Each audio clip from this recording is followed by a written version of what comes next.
Once you arrive, you must immediately do these things that I'm gonna walk you through. We're not gonna talk about like, you should get a bike and make friends. No, this is only about the things that you must do. The optional things have a bit more time to figure out, and you can do that on your own, I trust you. So only the things that you actually have to do. In general, there is not a certain order in which you have to do these steps. However, I will share some personal tips for in which order I would do it so that you can go through this process as efficiently and as fast as possible. Now, before we get into things like the Anmeldung, insurance and residence permit, I would personally suggest you to get a SIM card so that you have mobile data that you can also use as a hotspot for booking appointments for the other steps. If you've just landed in Germany, you probably still have your SIM card from your home country, and depending on your provider, you might still have access to data and calls through international roaming. But roaming charges can be extremely expensive, so switching to a German SIM card often makes a lot of sense. You can decide between a contract plan or a prepaid SIM card. And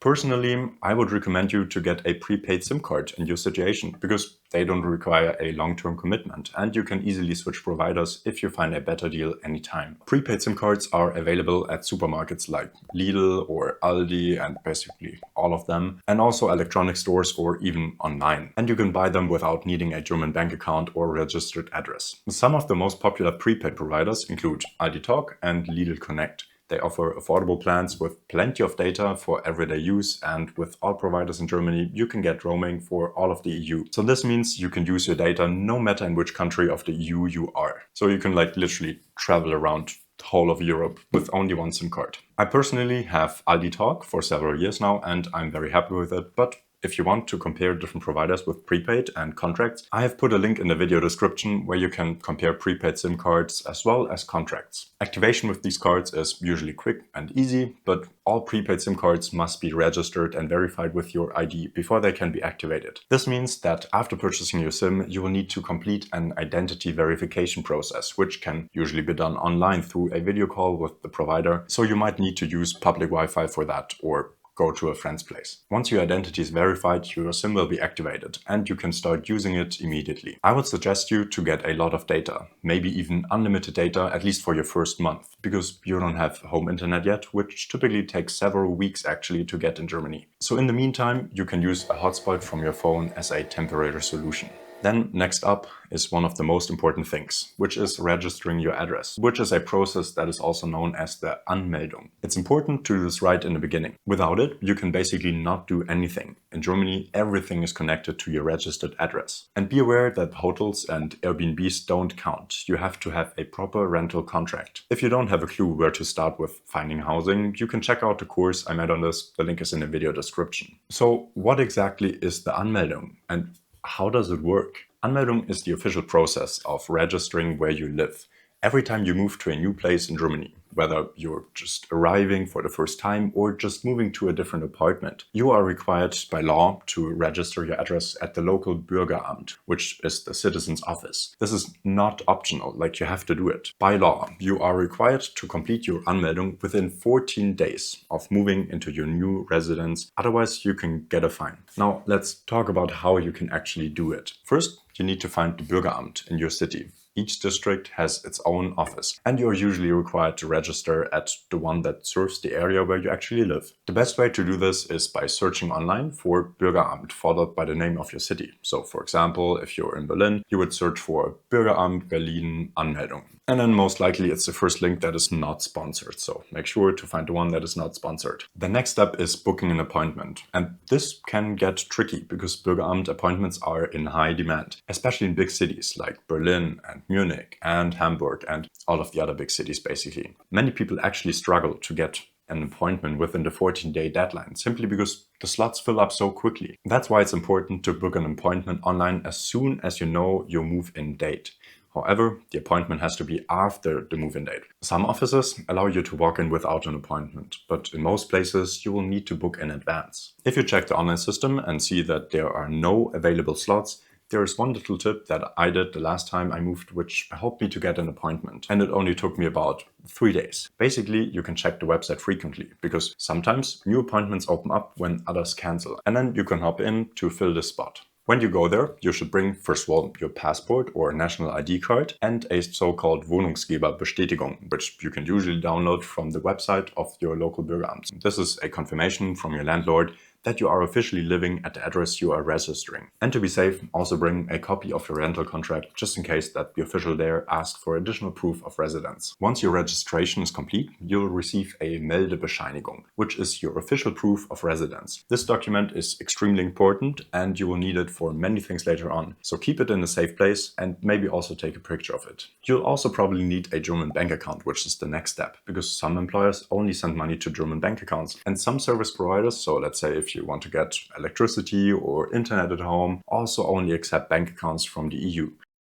In addition, if you are from outside of the EU and you have a blocked account, you will need to have a bank account within the EU to get your money transferred. There are different types of banks, but the best way for international students, at least in my opinion, is to just open up a bank account with an online bank, which is easy, fast and cheap. Online banks like N26, C24 or Bank are popular options for international students because they allow you to open up a bank account completely online. So you actually don't have to go to one of those branches. I put a link to these banks into the video description, so check them out later. The process is usually faster and requires less paperwork, and in many cases you can even get an English-speaking customer service. However, online banks typically don't have physical locations, so if you need to deposit cash, you might have to find a workaround. But in my experience, I basically never had to deposit money ever, like in the last couple of years. So I think that's not a drawback. I only withdraw like a bit of money every couple of months, but usually I just always pay by card anyway. Talking about cards, it is important to pay attention to what card you get.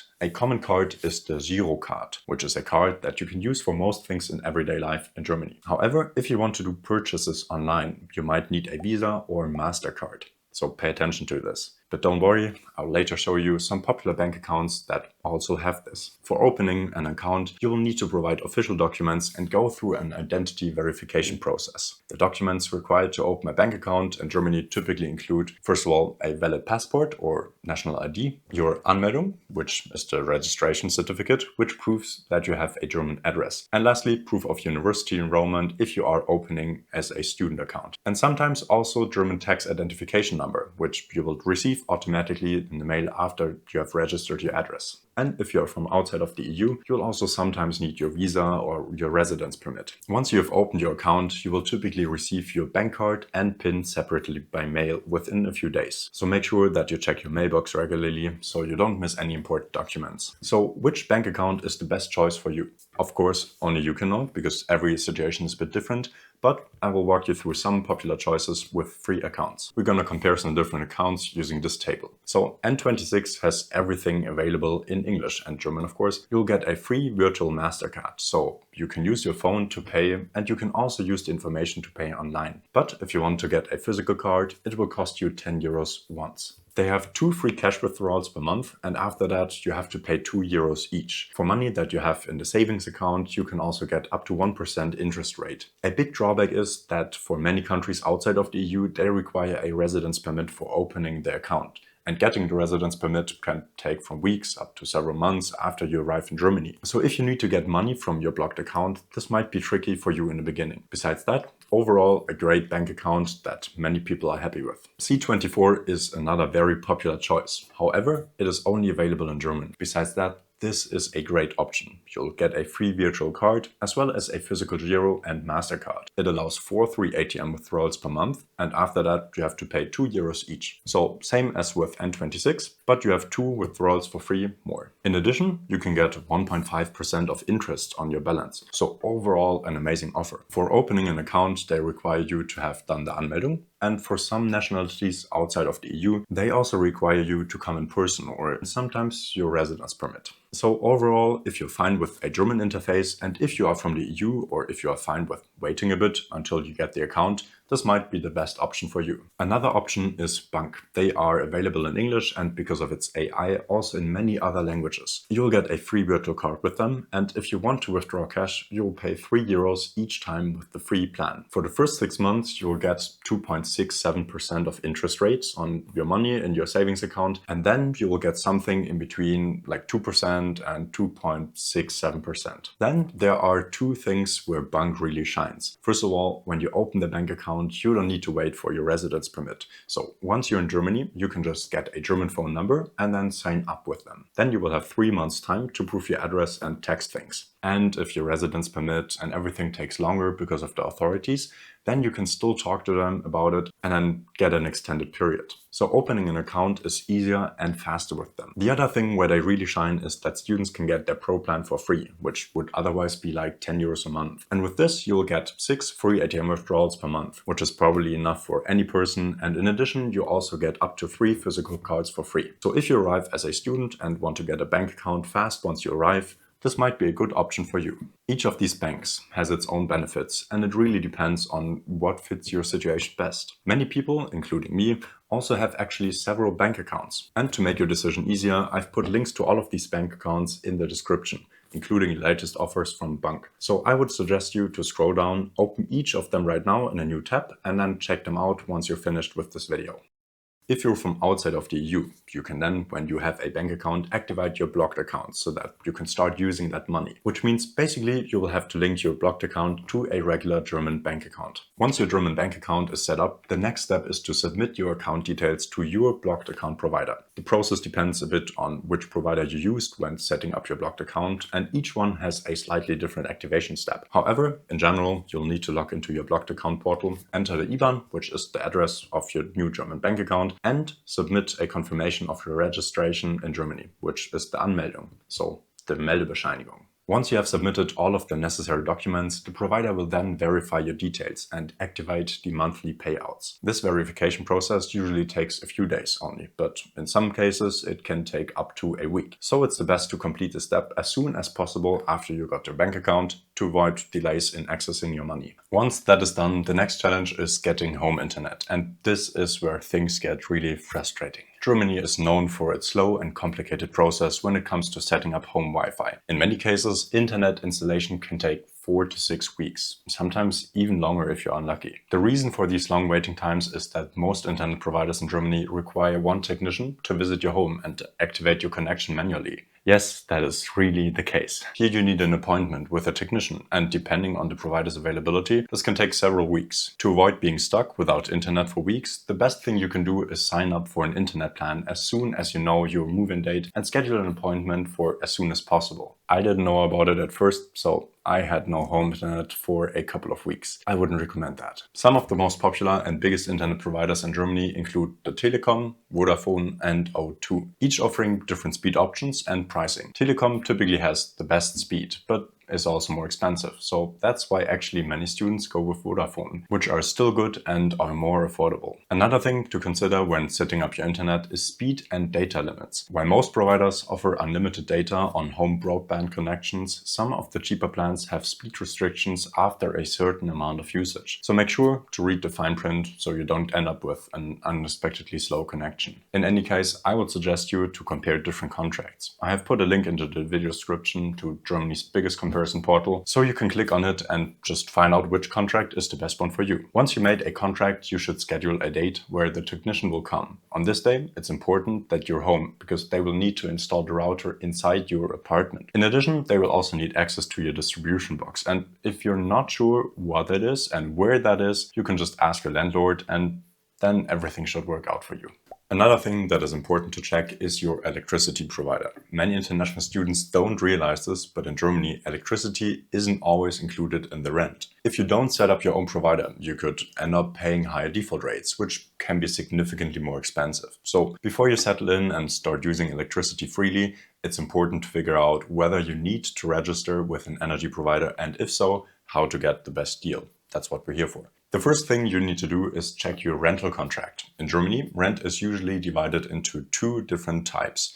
The Warmmiete, which means that utilities, including heating, water, and sometimes even electricity, are included in your rent. and the Kaltmiete, which means that utilities are not included. If your contract states that electricity is included, then you don't have to worry about setting up an energy provider. But if electricity is not included, then you are responsible for registering with a provider and paying for the electricity you use. If you're moving into an apartment where a previous tenant lived, there is a very high chance that there is already an electricity contract in place. In this case, you automatically inherit the contract from the previous tenant unless you actively switch providers. But if you move into a new apartment or if the contract of the previous tenant has ended, you will not inherit a contract, but you don't need to worry, you still get electricity, however from a default provider. The problem is that these default contracts tend to be much more expensive than the regular rates. That's why it's almost always a good idea to switch providers as soon as you move into a new apartment to avoid overpaying. Now let's talk about how to actually set up your electricity provider. The process is pretty much straightforward, but it does require some research. In Germany, you have the freedom to choose your electricity provider, and there are many companies competing for customers, which means you can often find good deals if you compare offers. The best way to do this is by using comparison websites like, for example, Check24. Link is in the video description, where you can enter your address, estimate your monthly usage, and see a list of the best deals available in your area. Many providers also offer discounts for new customers, so switching providers can save you a lot of money. Some of the biggest energy providers in Germany include E.ON, Vattenfall, EnBW, and some local providers that are known as the Stadtwerke. Once you find the best offer, signing up is quite easy. You usually just need to fill out an online form with your address, move-in date, and meter reading. And speaking of the meter reading, this is something you need to pay close attention to when you move in. Your apartment will have an electricity meter that tracks how much energy you use, and when you move in, you should definitely take a picture of the meter reading and note the numbers. This ensures that you don't get charged for any electricity used by the previous tenant. When you register with your new provider, they will ask you for this reading to calculate your starting balance. Once you've registered, your electricity bill will usually come either monthly or maybe every few months, depending on the provider. In Germany, most energy companies actually use a prepaid estimation system, meaning they estimate your usage and charge you a set amount each month. At the end of the year, they compare the actual amount of electricity that you used with the amount that you paid. If you use less than expected, you get a refund. But on the other hand, if you use more, you'll have to pay the difference. So if you want to set up an electricity contract, check out the link in the video description to compare different options. By the way, I also created a full checklist with all of the things you need to know. You can just download it and you will have a full checklist with everything you need. Then it is time to sort out your health insurance. Unlike in some other countries where health insurance is optional, the moment you move to Germany, you are legally required to have a health coverage that meets German government standards. But Marcus, so shouldn't we first apply for our residence permit since it takes so long? Nope. Trust me, okay? Why do we talk about health insurance now? Because without it, you cannot apply for a residence permit and you cannot complete your university enrollment. And of course, you need healthcare services in case something happens. If you're coming from an EU country and already have a European health insurance card, you may be able to use it for basic healthcare actually. But for most international students, the main decision is between public health insurance and private health insurance. I will probably gonna make a detailed video about health insurance in Germany in the future. But for now, the most important thing to know is public health insurance, or der gesetzliche Krankenversicherung, is the most common and recommended option for most students. It provides comprehensive coverage for doctor visits, hospital stays, prescriptions, mental health services, and preventive care. So basically anything. For students, popular and good public health insurance providers are the Techniker Krankenkasse and the HKK. But you cannot go wrong with most insurance providers, honestly. They all offer very similar benefits and also at a very similar cost. So really not much difference here. The monthly cost is usually around 120 euros to 130 euros per month, which is much cheaper than the standard rate for employees because students receive a discounted rate. Once you selected a provider, you will need to fill out an application form online, submit a copy of your passport, proof of university enrollment, and your German address. So you see, we need it again. And in some cases, you may also need to provide proof that you do not already have insurance coverage in another country. Once approved, you'll get an insurance certificate. The university requires you to have health insurance before they can enroll you, but just the insurance card or the membership certificate is not enough. Instead, you have to request proof of your insurance status from your health insurance. So what you're going to do is contact them and tell them that you will need this confirmation and tell them at which exact university you will study. The only thing you need to have ready is your insurance number and the name of your university. And once you told them this, they will then send proof of your insurance status directly to the university, which is super convenient. On the other hand, you have to first talk to them. Anyway, you just have to talk to them and they will do it for you. If you're from the EU and have a European health insurance card, you have to go to a public health insurance company in Germany and show them your EHI card. Then they will do that for you. In addition, you also typically have to insert your insurance number somewhere in the application portal of your university so that they can match the proof that was sent by the health insurance provider with you. And that's it. Then you only need to pay the semester fee if you have not already done that, and you'll be enrolled at the university. Once you got enrolled, it's time for the next step, getting your student ID. Your student ID is more than just proof that you are enrolled. With it, you can access university facilities like libraries, labs, study halls. You also need it to get discounts, and in many universities, you will use this card also as a payment card to pay for food at the student cafeteria. So how do you get your student ID? This depends on the university, but in all cases, it's very easy. You will either receive your student ID automatically in the mail, very convenient, or you will need to pick it up in person at your university student service office, where you just need to show your ID or passport. In any case, the university will let you know how to get it. If you're a non-EU student coming to Germany, you'll need to apply for a residence permit. When you first enter the country, you'll likely do so on a student visa, which allows you to stay temporarily. But that visa is not enough for long-term residence. So to continue living and studying in Germany legally, you must apply for a residence permit before your visa expires. This process is mandatory, and without it, you won't be able to stay in the country beyond the initial period that was granted by your visa. Now, applying for a residence permit might sound like a complicated bureaucratic process, especially since we're in Germany, but it's actually not hard. The first thing you need to know is that you can get the residence permits from the Ausländerbehörde, which is the foreigners office. Every city has its own local Ausländerbehörde, so where you apply depends on where you live.